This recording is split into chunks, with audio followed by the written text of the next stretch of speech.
మీన రాశి వాళ్ళకి మంచి సమయం స్టార్ట్ అవుతుంది అనగా వాళ్ళకి స్వయంగా దేవుడు ఎటువంటి సంకేతాలు ఇస్తాడు. మరి ఏంటి ఆ సంకేతాలు? మీకు కూడా ఇంతకుముందు ఇలాంటి సంకేతాలు కానీ ఆ సంకేతాలు ఇవే అని చెప్పేసి మీకు తెలియక వాటిని పసిగట్టలేక లేదా అలాగే ఏ సంకేతాలు వస్తే మనకి మంచి జరగబోతోంది, ఎటువంటి సంకేతాలు వస్తే మనకి చెడు జరుగుతుంది అని చెప్పేసి చాలాసార్లు మనకు తెలియక మనకి అటువంటి సంకేతాలు వచ్చినా కూడా మనం జాగ్రత్త అనేది పడం. అయితే ఇప్పుడు ఈ వీడియోలో మనం చాలా క్లియర్గా తెలుసుకుందాం ఎటువంటి సంకేతాలు వస్తాయి మనకి మంచి అనేది జరుగుతుంది. చాలాసార్లు మనం అనుకుంటూ ఉంటాం, అరే నా సిక్స్త్ సెన్స్ చెప్తోంది ఇది నాతో ఇలా జరుగుతుందేమో అని చెప్పేసి, లేదంటే కొన్నిసార్లు కొన్ని ఇన్సిడెంట్స్ జరిగిపోయిన తర్వాత మనకు అనిపిస్తుంది ఎక్కడో నాకు తడుతూ ఉంది, ఇది కరెక్ట్ కాదు అని చెప్పేసి, అబ్బా ఆగిపోయి ఉంటే బాగుండేదే అని చెప్పి. సో అప్పుడు మనకి అవి సంకేతాలు అని చెప్పేసి తెలియదు. కాబట్టి మన ప్రతి ఒక్క పని లేదంటే నష్టం జరిగిపోయిన తర్వాత మనం ఈ విధంగా బాధపడుతూ ఉంటాం. అయితే ఇప్పుడు మాత్రం ఈ వీడియోలో చాలా చక్కగా మనం సంకేతాలు ఏంటో తెలుసుకుందాం. స్వయంగా మీన రాశి వారికి దేవుడే సంకేతాన్ని పంపిస్తాడు. వాళ్ళకి ఆ సంకేతం కేవలం గుర్తొస్తే సరిపోతుంది. వాళ్ళకున్న ప్రతి ఒక్క దుఃఖం, బాధ, అలాగే ఎటువంటి ప్రాబ్లమ్స్ ఉన్నా సరే ప్రతి ఒక్కటి క్లియర్ అయిపోతుంది. ఇక మీకు మంచి రోజులు మొదలవుతున్నాయి. వీడియోలోకి వెళ్ళబోయే ముందు మీలో ఎవరైనా ఇంకా కూడా ఛానల్ని సబ్స్క్రైబ్ చేయకపోతే వెంటనే సబ్స్క్రైబ్ చేయండి. పక్కనే ఉన్న బెల్ ఐకాన్ని క్లిక్ చేయండి. దాంతో అన్ని ఇంట్రెస్టింగ్ వీడియోస్ వెంటనే మొట్టమొదటిగా మీ దగ్గరికి నోటిఫికేషన్ రూపంలో వచ్చేస్తుంది. ఇక మొట్టమొదటి సంకేతం ఏంటి అంటే, చాలాసార్లు మనకు తెలియకుండానే, అంటే మనం నిద్ర లేచిన తర్వాత మనం చేసుకునే పనులు అనేవి చేసుకున్న తర్వాత కానీ ఎప్పుడైనా మన మొహాన్ని అద్దంలో చూసుకుంటే మనకి మనమే చాలా అందంగా కనిపిస్తూ ఉంటాం. పక్కన వాళ్ళు ఎవరైనా మనకి కాంప్లిమెంట్ ఇస్తే దాని మాట వేరు.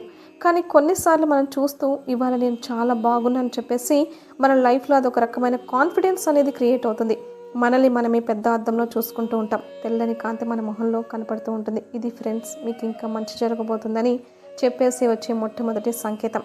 ఇక రెండో సంకేతం, మీరు ఎవరికైనా డబ్బులు అడగాలి అని చెప్పేసి వాళ్ళ దగ్గరికి వెళ్ళాలి అని అనుకుంటూ ఉంటారు కదా, ఆ సమయంలో మీ మనసులో మాట నిజమవుతూ ఉంటుంది. అందులోనూ అసలు నుంచి ఆ మనిషి మీకు సహాయం అనేది చేసేస్తూ ఉంటాడు. ఇది కూడా మీకు వచ్చిన రెండవ సంకేతం అనమాట. ఖచ్చితంగా ఇటువంటివి మనకు చాలాసార్లు జరుగుతూ ఉంటాయి. కానీ మనకి వాటి గురించి అవగాహన లేకపోవడం వలన మనం ఏంటి ఇది భలే కోయిన్సిడెన్స్ జరిగింది అని మనం అనుకుంటూ ఉంటాం. ఇక మీ ఇంట్లోని మీ ఫ్యామిలీ మెంబర్స్ ఎవరైనా ఏ కారణం చేత ఏమీ లేకుండానే మీకు సడన్గా డబ్బులు ఇచ్చి ఉంచుకో, లేదంటే దీన్ని వాడుకో, ఏదో ఒక దానికి ఖర్చు పెట్టుకో అని చెప్పేసి చెప్తారు. అంటే అన్ఎక్స్పెక్టెడ్గా మనీ అనేది మీ ఫ్యామిలీ మెంబర్స్ నుంచి రావడం, ఇది కూడా మీకు మూడవ సంకేతంగా పనిచేస్తుంది అనమాట. ఇది కూడా మీకు మంచి జరగబోతుందని చెప్పేసి సంకేతం రావడమే. ఇక దీంతోపాటు మీరు ఇంట్లో నుంచి బయటికి వెళ్ళేటప్పుడు మీకు అన్నీ నిండు కుండతో నీళ్లు కానీ, లేదంటే పాలు కానీ, లేదంటే పాలు తీసుకుని వస్తున్న వాళ్ళు కానీ, నీళ్లు తీసుకుని వచ్చే వాళ్ళు కానీ, ఇటువంటి వాళ్ళు ఎవరైనా సరే మీకు ఎదురవుతుంటే అది కూడా మీకు చాలా మంచిగా జరుగుతుంది అని చెప్పేసి సంకేతం అనమాట. ఇక ఫ్రెండ్స్ దీంతోపాటు మరొక సంకేతం ఏంటంటే, మీ ఇంటి డాబా పైన కానీ, లేదంటే మీ ఇంటి చుట్టుపక్కలున్న సరౌండింగ్లో కానీ కోతి మామిడి పండు తినేసి ముట్టి ఏదైతే ఉంటుందో అంటే సీడ్ అనమాట, విత్తనం, దాన్ని మీ పరిసరాల్లో, ఇంటి పరిసరాల్లో పడేసి వెళ్తే అది చాలా మంచి సంకేతం.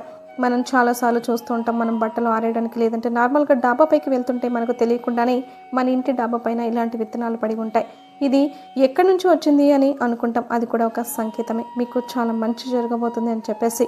ఇక దీంతోపాటు మరొక సంకేతం ఏంటి అంటే, మీ ఇంటి చుట్టుపక్కల పరిసరాల్లో మీకు కానీ పిల్లి లేదంటే కుక్క పిల్లల్ని పెడితే అది చాలా మంచి సంకేతం. సాక్షాత్తు లక్ష్మీ కటాక్షం కలగబోతుంది అని చెప్పేసి దానికి సంకేతం అనమాట. ఇక ఫ్రెండ్స్ ఇటువంటి సంకేతాలతో పాటు మరికొన్ని సంకేతాలు మనకి పక్షులు కూడా ఇస్తూ ఉంటాయి. కొన్నిసార్లు పక్షులు అనేవి కూడా మనకి చాలా రకాల సంకేతాలను ఇస్తూ ఉంటాయి. మీరు కానీ ఇంట్లో నుంచి బయటకు వెళ్ళేటప్పుడు ఒక జంట తల పావురాలు కనపడితే మీ పని 100% కంప్లీట్ అవుతుందని చెప్పే సంకేతాన్ని ప్రదర్శిస్తోంది. ఇక మీరు వెళ్ళే దారిలో మీకు కానీ నెమలి కానీ దొరికినా, లేదంటే వాటి సౌండ్ వినపడినా కూడా మనకి చాలా మంచి సంకేతం అనమాట. ఇది మనకి ప్రతి ఒక్కటి చాలా మంచి జరుగుతుందని చెప్పేసి సంకేతాన్ని ప్రదర్శిస్తూ ఉంటాయి. దీంతోపాటు మరొక సంకేతం, మీరు కానీ ఇంటి నుంచి బయటికి వెళ్ళేటప్పుడు ఒక్కసారిగా కానీ ఆకాశంలో కానీ ఏదైనా పక్షులు గుంపులు గుంపులుగా కనపడుతూ వెళ్తున్నట్టు వస్తున్నట్టు కనపడితే అది కూడా మీకు చాలా మంచి సంకేతాన్ని ప్రదర్శిస్తుంది. మీరు అనుకున్న ప్రతి ఒక్క పని చాలా మంచిగా జరుగుతుంది అని చెప్పేసి మనకి సంకేతం. ఇక చిన్నపిల్లలు కూడా మీరు ఇంటి నుంచి బయటికి వెళ్ళేటప్పుడు నవ్వుతూ ఉన్నా మీకు అదృష్టం, లేదంటే మామూలుగా కూడా చిన్నపిల్లలు ఎవరైనా ఎదురొస్తే కూడా మీకు ఆ పని చాలా మంచిగా జరుగుతుంది అని చెప్పేసి సంకేతం. మన పెద్దవాళ్ళు కూడా చెప్తూ ఉంటారు, కాకి కానీ మన ఇంటి ముందుకు వచ్చి కూర్చొని పెద్దగా అరుస్తుంది అంటే ఎక్కడో ఒక చోట మన పితృదేవతలు ఎక్కువగా అసంతృప్తిగా ఉన్నారు అని చెప్పేసి. అలాగే మీరు ఇంట్లోంచి బయటకు వెళ్ళేటప్పుడు మీకు కానీ కాకి ఎదురొస్తే మాత్రం ఖచ్చితంగా కాసేపు ఆగి తర్వాత బయటికి వెళ్ళాలి అని చెప్పేసి కూడా చెప్తూ ఉంటారు. ఇక కొన్నిసార్లు మీ ఇంట్లోకి మీకు తెలియకుండానే కొన్ని పక్షుల ఫెదర్స్ అన్నమాట, అంటే వాటి యొక్క రెక్కలు మీ ఇంటి ముందు పడి ఉంటాయి. అటువంటిది కూడా మీకు చాలా మంచి సంకేతాన్ని కలిగిస్తుంది. కానీ మీరు గుర్తుపెట్టుకోవాల్సింది ఏంటి అంటే అవి దేనికి సంబంధించిన ఫెదర్స్ అనేది కూడా మీరు ఇక్కడ గమనించుకోవాలి. ఇక ఫ్రెండ్స్, దీంతోపాటు మీకు వచ్చే మరొక సంకేతం, మీరు కానీ ఇంట్లోంచి బయటకు వెళ్ళేటప్పుడు మీకు కానీ ఆవు కనపడితే మాత్రం చాలా మంచిది. మీకు దానికి సంబంధించిన ఏదైతే రిజల్ట్ ఉంటుందో అది కనపడుతుంది అనమాట. ఒకవేళ ఆవు మీకు ఎదురు వచ్చిందంటే ఖచ్చితంగా ఇంట్లో నుంచి ఏదో ఒకటి పండో పలహారమో తీసుకొచ్చి దానికి పెట్టడం, దండం పెట్టుకుని వెళ్తే మరింత మంచి అనేది జరుగుతుంది. ఆవులు కూడా మీకు తెల్లవి ఎదురొస్తే ఏడాది మరింత మంచి శుభం అనేది కలుగుతుంది. మీ ప్రతి ఒక్క పని చాలా మంచిగా జరుగుతుందని చెప్పేసి దానికి సంకేతం. నేను చెప్పినటువంటి సంకేతాల్లో ఇంతవరకు మీకు ఎటువంటి సంకేతాలు వచ్చాయి, మీకు కానీ ఇటువంటి సంకేతాలు వస్తే మీరు చాలా సంతోషపడాలి. ఇక మీకు మంచి రోజులు వచ్చాయి. మీరు కానీ మా వీడియో చూసినట్లయితే తప్పకుండా లైక్ చేయండి. అలాగే మీన రాశి వారికి మే నెలలో వారికి ఎలా ఉంది తెలుసుకునే ముందు గ్రహ సంచారం తెలుసుకుందాం.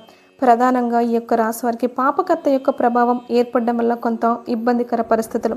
ఎందుకంటే ఈ రాశి నుంచి కేతువు మరియు ఈ రాశి నుంచి 12కు స్తంభించి ఉండడం, ఈ కారణం చేత పాపగ్రహాల మధ్య రాశి ప్రభావం ఉన్నప్పుడు అన్నీ కూడా ఎలా ఉంటాయంటే, ఈ యొక్క గత వారం రోజుల కిందటి నుంచి మీరు కనుక మీన రాశికి చూసుకున్నట్లయితే ఎలా ఉంటుంది అంటే, మే నుంచి ఎలా ఉంటుందంటే సాధారణంగా అన్ని పనులు అవుతున్నట్టుగానే అనిపిస్తాయి, కానీ ఏ పని కూడా పూర్తి కాదు. ప్రతిదీ కూడాను అడ్డంకులతో ముగుస్తుంది. ఎందుకంటే ఈ రాశి ముందు వెనుక పాపగ్రహాల యొక్క స్థితి ప్రభావం ఉంది. ఈ కారణం చేత యోగదాయకమైనటువంటి పరిస్థితి ఇదొక్కటే గురువు రక్షిస్తున్నాడు. ఈ సంవత్సరం మే నెలలో కూడా గురువు ఆ స్థితిలోనే ఉంటాడు. శుభ అశుభ మిశ్రమ ఫలితాలు అనేవి మీన రాశి వారికి గోచారం అవుతున్నాయి. ఇక ముఖ్యంగా గమనించినట్లయితే గ్రహాల యొక్క అనుగ్రహం సంపూర్ణంగా ఉండడం, గ్రహ సంచారం అనుకూలంగా లేదు. కొన్ని రోజులు సుఖభరితం, మిగతా రోజులు కష్ట ఫలితాలు ఉంటాయి. కాబట్టి గ్రహ అనుగ్రహం, గ్రహ సంచార ప్రభావం వల్ల మీకు మానసికమైన ప్రశాంతత ఉండదు. ప్రతి దాంట్లో కూడా బిజీ లైఫ్ అనేది ఉంటుంది. ప్రశాంతంగా ఒక చోట కుదురుగా ఉండలేని పరిస్థితి. ఇక గమనించినట్లయితే వ్యాపారస్తులు, ముఖ్యంగా ఫుడ్కి సంబంధించిన వ్యాపారస్తులు, అలాగే రియల్ ఎస్టేట్కి సంబంధించిన, అలాగే విద్యాలయాలు, ఎఫ్ఎంసీజీ, అలాగే సూపర్ మార్కెట్లో, జనరల్ స్టోర్స్, అలాగే హోటల్ ఇండస్ట్రీలో ఉన్నవాళ్ళు, రెస్టారెంట్ బిజినెస్లో ఉన్నవాళ్ళు, ఇంకా చెప్పాలి అంటే తీర్థయాత్రలు, దైవ సంబంధమైన వృత్తిలో ఉండేవారికి మంచి శుభ ఫలితాలు గోచారం అవుతున్నాయి. ఇక ఈ గురు మార్పు జరిగినప్పటి నుంచి మీలో ఆత్మవిశ్వాసం పెరగడం, అన్ని విధాలుగా మీకు ధనాదాయం, ఎందుకంటే గురు వక్రీకరించడం కారణం చేత మీ యొక్క ఆదాయంలో మార్పులు. ఎందుకంటే గురువు మే వరకు ఉన్నాడు కాబట్టి ప్రభావానికి సంబంధించి ఇబ్బందులు ఎన్ని ఉన్నా గట్టెక్కుతారు, సందేహం లేదు. ఇక రియల్ ఎస్టేట్ రంగంలో ఉండేవారికి ఖర్చులు అధికంగా ఉంటాయి. రైతులు కొత్త పంటలు వేయకపోవడమే మంచిది. మీకు అనుకూలమైన పంటలు వేసుకోండి. కమర్షియల్ పంటల జోలికి వెళ్ళకండి. ఇక ప్రధానంగా విద్యార్థులు మంచి చక్కటి ప్రతిభను ప్రదర్శిస్తారు. మీరు కోరుకున్నటువంటి విద్యాలయంలో మీకు స్థానం లభిస్తుంది, ప్రవేశము లభిస్తుంది. అలాగే విదేశీయానం, విదేశీ విద్యకు సంబంధించి ప్రయత్నాలన్నీ కూడాను మంచి పరిణామంగా చెప్పొచ్చు. విదేశీ విద్యకు మీకు అనుకూలంగా ఉంది. ఉద్యోగస్తులు ఎవరైతే ఉన్నారో కాస్త ఆచితూచి స్పందించాల్సిన పరిస్థితి అయితే కనిపిస్తోంది. నూతన ఉద్యోగంలో చేరడానికి అవకాశం ఏది మంచిది అని మీరు పెద్దల సలహాలు సూచనలు పాటించండి. మంచి నిరుద్యోగులకు ఉద్యోగ ప్రాప్తి అని చెప్పవచ్చు. ఉద్యోగ భద్రత కూడా పెరుగుతుందని చెప్పచ్చు. ఇక వివాహానికి సంబంధించి ప్రధానంగా చూసుకున్నట్లయితే కొంత శుభ పరిణామం జరుగుతుంది. వివాహానికి, నూతన వివాహం జరిగే అవకాశం ఉంది. దాంపత్యం మరియు వ్యాపార భాగస్వాముల మధ్య, జీవిత భాగస్వాముల మధ్య పొరపాటు జరిగే అవకాశం ఉంది. జాగ్రత్తలు పాటించండి. అన్నిటికంటే ముఖ్యంగా మీ ఆరోగ్యం పట్ల శ్రద్ధ వహించాల్సిన పరిస్థితి. ఇక గమనించినట్లయితే రాణి బాకీలు వసూలు అవుతాయి. సోదర సోదరీమణుల సహాయ సహకారాలతో మీకున్నటువంటి ఖర్చులు మీరు తీర్చుకోగలుగుతారు. ధనాదాయం చక్కగా ఉంటుంది. నూతన వ్యక్తుల పరిచయం ప్రభావం గోచారం అవుతుంది. ఇక గమనించినట్లయితే తల్లిగారి ఆరోగ్యం పట్ల శ్రద్ధ వహించాల్సిన పరిస్థితి. వాహనం నడిపేటప్పుడు జాగ్రత్తలు పాటించాలి. ఇక వాహనం మరమ్మతులకు, గృహ మరమ్మతులకు, గృహోపకరణాలకి ఖర్చులు అధికంగా ఉన్నాయని చెప్పచ్చు. మీ ఆరోగ్యం పట్ల శ్రద్ధ వహించాల్సిన పరిస్థితి. అనారోగ్యానికి గురయ్యే అవకాశాలున్నాయి. ఖర్చులు కూడా సాధారణంగా ఉంటాయని చెప్పచ్చు. మీ యొక్క అవసరాలు, ఖర్చులకు తగ్గట్టుగా మీకు ధనాదాయం చక్కగా ఉంటుంది. రాని బాకీలు కూడా వసూలు అవుతాయి. జీవిత భాగస్వామి లేదా వ్యాపార భాగస్వామి తీసుకున్న నిర్ణయం మీ జీవితంలో మీకు మంచి భవిష్యత్తును కలిగిస్తుంది అని చెప్పచ్చు. మానసికమైన ప్రశాంతత లోపిస్తుంది. ఏ పని చేయాలన్నా గజిబిజిగా ఉంటుంది. ఒక చోట కుదురుగా ఉండలేని పరిస్థితి. అన్నిటికంటే మించి ఖర్చులు కూడా అధికంగా ఉంటాయి. మీరు ఏమైనా ప్లాన్ చేసుకున్నట్లయితే వాటిని వాయిదా వేసుకోవడం మంచిది అని గమనించాలి. ఎందుకంటే ఆకస్మికమైన ఖర్చులు గోచరం అవుతాయి. అంతేకాకుండా ప్రశాంతత లోపిస్తుంది. ఇక అనగా మీకు చిరాకు తెప్పించే వ్యక్తులు కొన్ని సంఘటనలు తరచూ జరుగుతాయి. చూసుకున్నట్లయితే ఖర్చులు, సంతాన మూలంగా సమస్యలు పెరుగుతాయి, విభేదాలు కూడా పెరుగుతాయి. కాబట్టి సంతానంతో లౌక్యంగా వ్యవహరించండి. విదేశీయానం, విదేశీ విద్యకు సంబంధించి ప్రయత్నాలు కొంతవరకు కొలిక్కి వస్తాయి. ముఖ్యంగా మీరు ఇన్నాళ్ళ నుంచో ఎదురు చూస్తున్నటువంటి వారసత్వ సంబంధించినటువంటి లావాదేవీలు ఉంటాయో అవన్నీ కూడా ఒక కొలిక్కి వస్తాయని చెప్పొచ్చు. అంటే మీరు కొన్ని జాగ్రత్తలు పాటించండి, ఖర్చులు అధికంగా ఉంటాయి. ఈ యొక్క మీనరాశి వారికి గ్రహ సంచారం అనుకూలంగా ఉంది. ఈ రాశి వారికి మరింత మెరుగైన ఫలితాల కోసం ఇలాంటి పరిహారాలు చేసుకోండి, మంచి జరుగుతుంది. ఈ రాశి వారికి ప్రధానంగా ప్రతిరోజు సూర్యుడికి నమస్కారం, సూర్య అష్టకం 6 సార్లు పారాయణం చేయడం, 11 రోజుల పాటు గరికతో గణపతి అష్టోత్తర పూజ చేయడం చాలా మంచి ఫలితాలను కలిగిస్తాయి. వీడియో నచ్చితే తప్పకుండా లైక్, షేర్ చేయండి. అలాగే ఛానల్ని సబ్స్క్రైబ్ చేసుకుని ఓం నమః శివాయ అని కామెంట్ చేయండి.